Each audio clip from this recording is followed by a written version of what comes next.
unmissable drama. Stream the full series now on ITV Hub.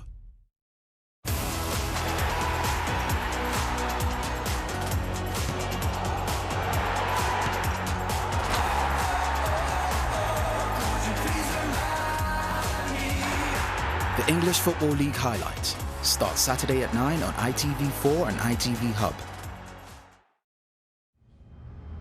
There's a lot to talk about.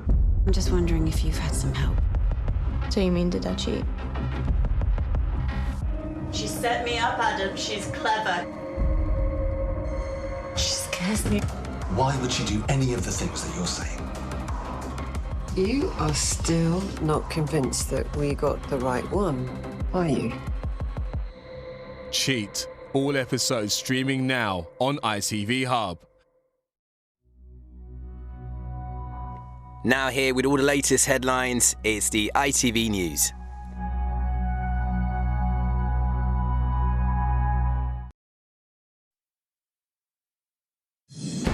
Dover delays are clearing, but the chaos in Kent remains for many families and hauliers trying to get to France.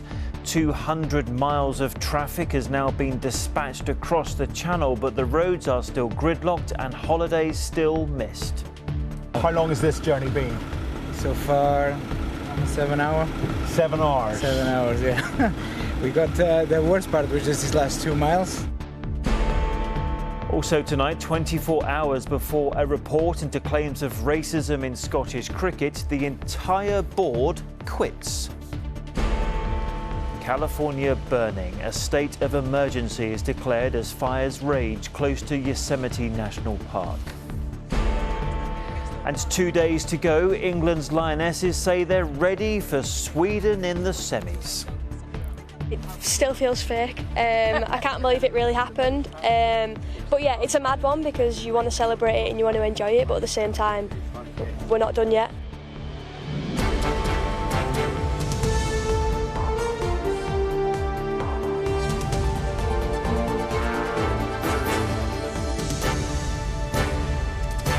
This is ITV News with Chris Shipp. Hello, good evening. We'll bring you the latest from Kent in just a moment. But first, the entire board of Cricket Scotland has today resigned ahead of what is expected to be a highly critical report into racism. The independent investigation was ordered after a number of players claimed they suffered racist abuse. Martha Fairley is with us here now to take us through this situation. Martha, just tell us what happened today. Well, the review began last December after 2 former players accused Cricket Scotland of being institutionally racist. One of them, Majid Haq, was sent home from the World Cup in 2015 after sending a race-related tweet after he wasn't selected for a match against Sri Lanka. Another former Scotland cricketer, Kazim Sheikh, also accused Cricket Scotland of being institutionally racist after he was abruptly dropped from the international squad. But 24 hours before this very important report is published, the entire board of Cricket Scotland has resigned. They said they support the review, writing in a letter, "We believe it will be truly transformative, not just for Cricket Scotland and the sport of cricket, but it will provide a watershed moment for Scottish sport and society in general." The board have been totally committed to implementing the findings of this review in full to make the sport of cricket in Scotland a truly welcoming and inclusive place for all. "We are all truly sorry and have apologised publicly to everyone who has experienced racism or any other form of discrimination in cricket in Scotland." Well, lawyer Amar Anwar, who's representing the cricketers, says the board had to go, but the way they did it was insulting. Why not pick up the phone? Why not show some respect and some integrity and some decency and some compassion and actually reach out to Majid Haq and Kasim Sheikh and publicly apologise to them, name them after everything that they have been to, after everything that they have done for the game, and they failed to do so? Well, that, I suppose, reflects a problem that is Cricket Scotland. And tomorrow, of course, we will hear the full details of the report, which are expected to make uncomfortable reading. Martha, thank you very much indeed for that. Now, a major incident has been declared in Surrey. Let me give you some other news. The 2 candidates competing to be the next Prime Minister have pledged to clamp down on illegal migrants crossing the English Channel. Both support the controversial Rwanda deportation plan. Foreign Secretary Liz Truss says she will expand it, and former Chancellor Rishi Sunak, meanwhile, says he will cap the number of refugees. Tom Sheldrick is in Westminster. Tom, both have seemingly moved from tax to immigration. Yes, Chris, and on this subject, they are pushing in the same direction, both wanting to come across as tough when it comes to controlling our borders, something they clearly think matters to the Conservative Party members who will decide this contest.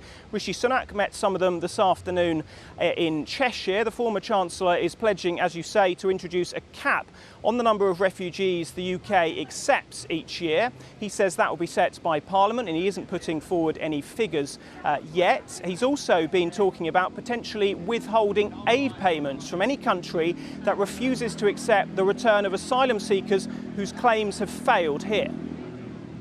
No option should be off the table because it's important that we have control of our borders. Now, we have always been a compassionate, tolerant and welcoming country. Indeed, I am the product of that and my family emigrated here. But it's absolutely right that the system works fairly for all and people can't break the rules. Well, his opponent Liz Truss has not been out and about on camera today, but she has pledged to increase the number of frontline Border Force staff by 20%. And the Foreign Secretary also says she wants to strike more deals so that people who are deemed to have entered the UK illegally can be sent to claim asylum in other countries as well as Rwanda. Both of them, though, are facing questions over the ethics of their plans as well as the practicalities, particularly given the first flight to Rwanda was grounded last month and legal challenges to that scheme are ongoing. Tom in Westminster, thank you very much. Right, let's take you to that story now in Kent, where the queues still stretched many miles along the roads of the county as families and lorry drivers continue to suffer gruelling waits. Some even slept in their cars. At Dover, the port processed 72,000 passengers over the weekend, but the additional border control posts manned by the French are now fully open. But the impact of the gridlock means many families are still suffering tonight, and the worst of the problems are on the roads to the Channel Tunnel terminal at Folkestone. Mark Mallett reports from there. Some travelled overnight to try and avoid them. Others looked for alternative routes to try and bypass them. But all faced the same queues at the Eurotunnel entrance. The tailbacks stretched for miles, they lasted for hours in a part of Kent being called the new hotspot of holiday hell. We left Bristol this morning 9 o'clock, so yeah, 5 hours, 6 hours on the way now. It's just frustrating when you see you've only got half a mile to go and everything grinds to a halt. How long has this journey been? So far, almost 7 hours. 7 hours? 7 hours, yeah. We got the worst part was just these last 2 miles that we thought, oh, we're nearly there. GPS say 40 minutes and 2 hours pass and we're still here. But it's affecting the locals too, even those without a reservation for the Eurotunnel. We're heading for Folkestone for lunch. And so it's not even, you're not even trying to get onto the tunnel or anything? No. We might make dinner, but I don't think we're going to make lunch. That is the Eurotunnel entrance back there. As you can see, cars backed right the way up under the bridge that I'm standing on and as far as my eye can see. Eurotunnel say the problem isn't at their end, that they're running a full and normal service today, 4 shuttles per hour, each of them full, and carrying every passenger who turns up, regardless of whether they missed an earlier reservation today. So what is the problem? Could it be the roads? Some say one major road leading to 2 of the UK's biggest ports, that's the problem. I think there's a growing acknowledgement across government that this is a vital travel and trade route and that the infrastructure leading to it is insufficient. Many say the frustration there. There is a fear that the travel chaos is far from over. We're seeing this mass migration of people heading out. That's also converging with a lot of freight traffic too. Operation Brock is in place, and I think unfortunately across this summer that could be a fairly recurring scenario, particularly for the Eurotunnel.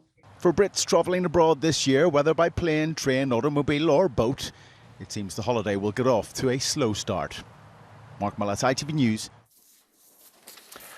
A massive wildfire currently burning in the US has led to the evacuation of 6,000 people. A state of emergency has been declared in parts of California as firefighters have been unable to contain the ferocious flames close to Yosemite National Park. Lewis Warner reports.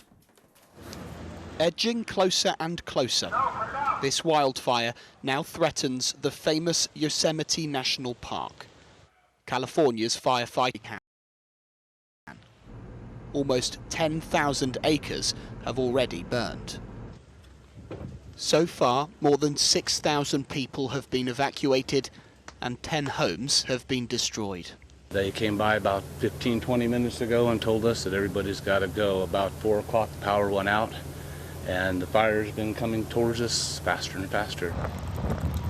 Officials have declared a state of emergency, describing the fire as explosive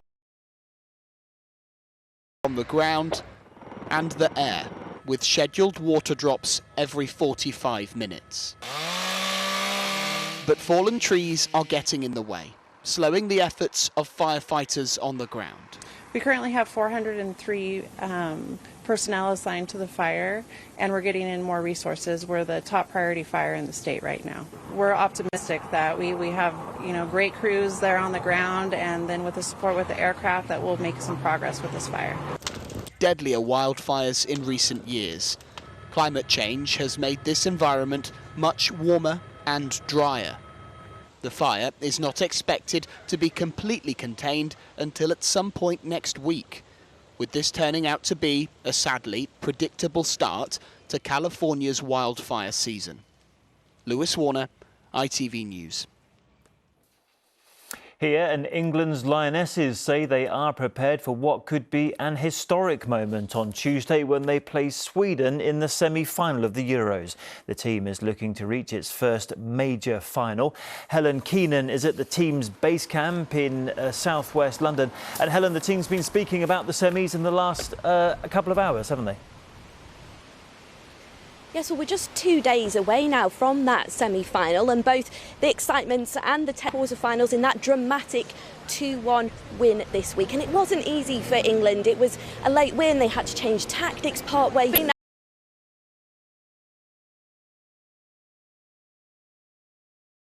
At the training camp, we were speaking to some of the England team, and Georgia Stanway, she talked to us about scoring that winning goal and the pressure ahead of the semi-final.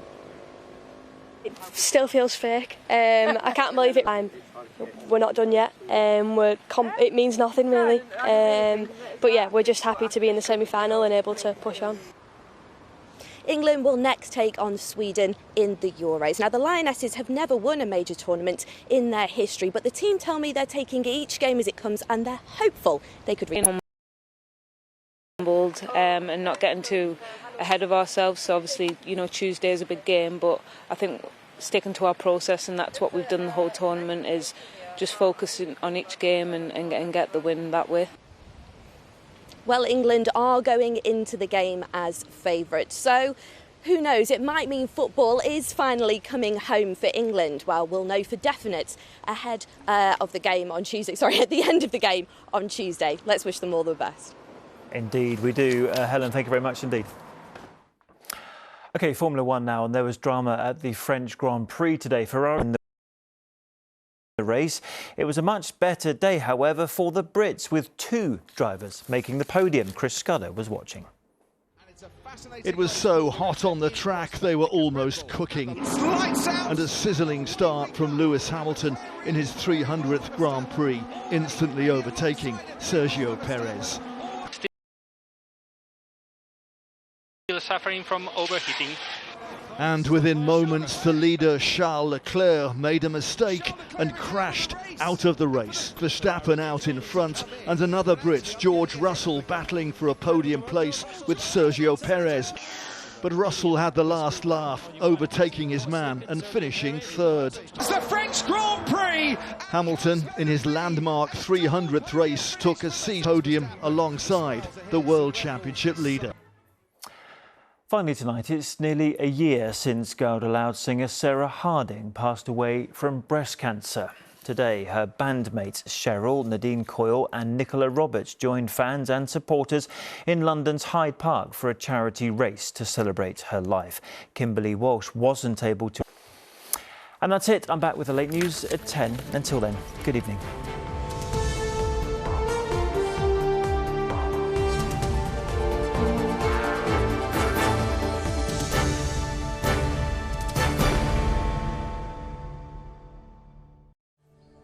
It's going to be hot, so you may be tempted to go for a dunk later.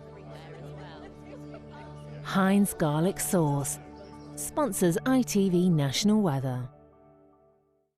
Changeable and unsettled across the UK, although those southeastern parts have seen the best of the conditions through today. But we've now got systems moving across the country, and that's going to spread the much more unsettled weather. Bits and mild sort of night and still quite breezy. It's been quite a windy day for some. Then we look ahead to cloud around as well. So really it's a mixture of bright spells and some showers in places. The potential for those showers to be a little bit thundery, particularly across the southern parts of Scotland and northeastern and eastern parts of England. So potentially 1 in Norwich today, just 24 there tomorrow. Highs tomorrow of 25.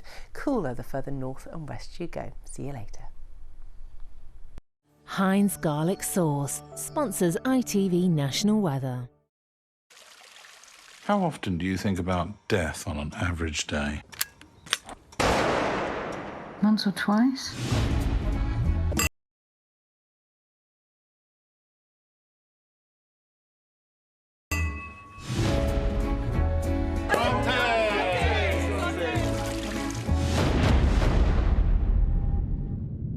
Judge, I tell them you're a bit like a detective. And hugely more important. Obviously. One blow, that's all it took. How long is this going to take? That's up to you. She's legged it. She hasn't got any shoes on. Santi. Love and death banged right up against each other. TV and ITV Hub. Or stream all episodes now on BritBox.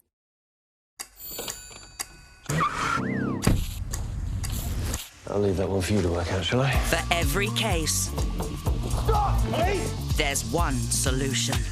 Uncover a world of great British crime box sets. Now we're getting somewhere. Streaming Has a germ of truth.